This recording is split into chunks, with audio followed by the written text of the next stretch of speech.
وہابی کون لوگ ہیں؟ وہابی اور ایک عام مسلمان میں کیا فرق ہے؟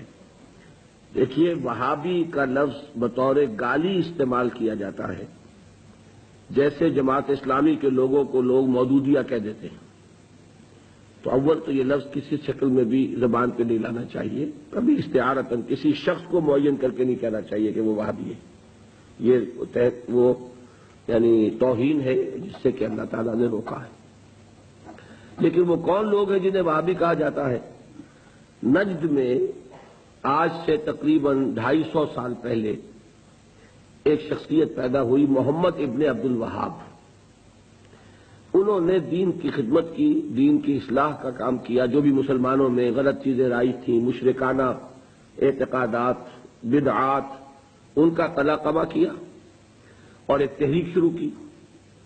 اس کا پھر معاہدہ ہو گیا آل سعود کے ساتھ کہ آل سعود ایک ابھرتا ہوا قبیلہ تھا یہ، تو ان دونوں کا معاہدہ یہ ہو گیا کہ ہم مل جل کر کام کرتے ہیں، اگر حکومت کو ہم قائم کر لیں تو اس کی حکومت، اس کا انتظام جو ہے دنیاوی وہ آل سعود کے پاس رہے گا، اور اس کے دینی معاملات جو ہیں وہ آل شیخ کہلاتے ہیں، وہ اب شیخ محمد بن عبد الوہاب کے خاندان کے پاس۔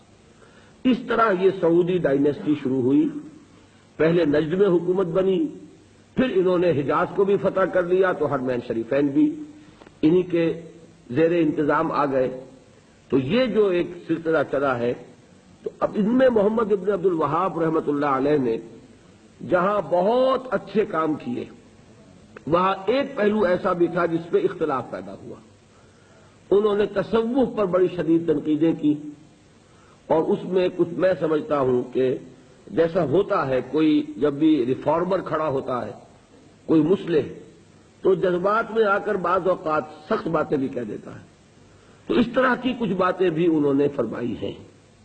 اس کا رد عمل ہندوستان میں خاص طور پر ہوا، اور انگریز نے وہاں پر جو شہیدین کی تحریک تھی، شاہ اسماعیل شہید اور سید احمد بریلوی رحمۃ اللہ علیہ، ان کی جو تحریک تھی، اس کو بدنام کرنے کے لیے یہ کہہ دیا کہ یہ انہی وہابیوں کے پیروکار ہیں، اور ہمارے ہاں بعض علماء نے پھر ان کی مخالفت اسی وجہ سے کی اور فتوے دیے ان کے خلاف۔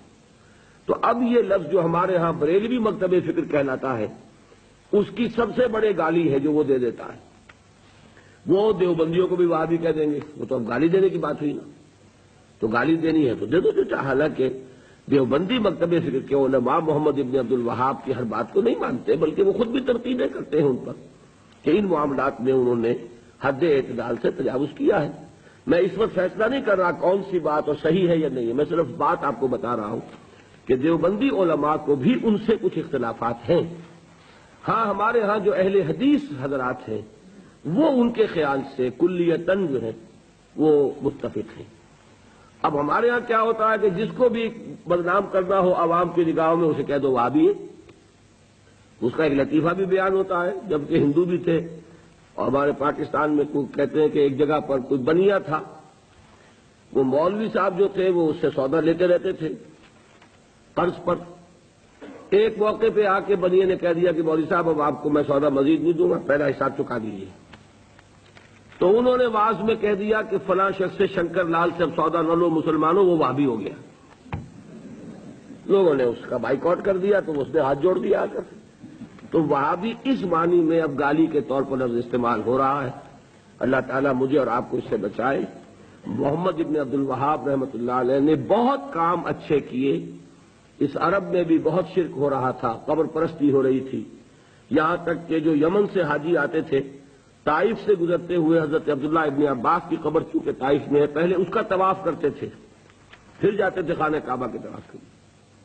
تو انہوں نے ان تمام چیزوں کو ختم کیا ہے، اور ابھی تک تو انہی کے اثرات تھے اصل میں کہ جو سعودی عرب میں چل رہے ہیں۔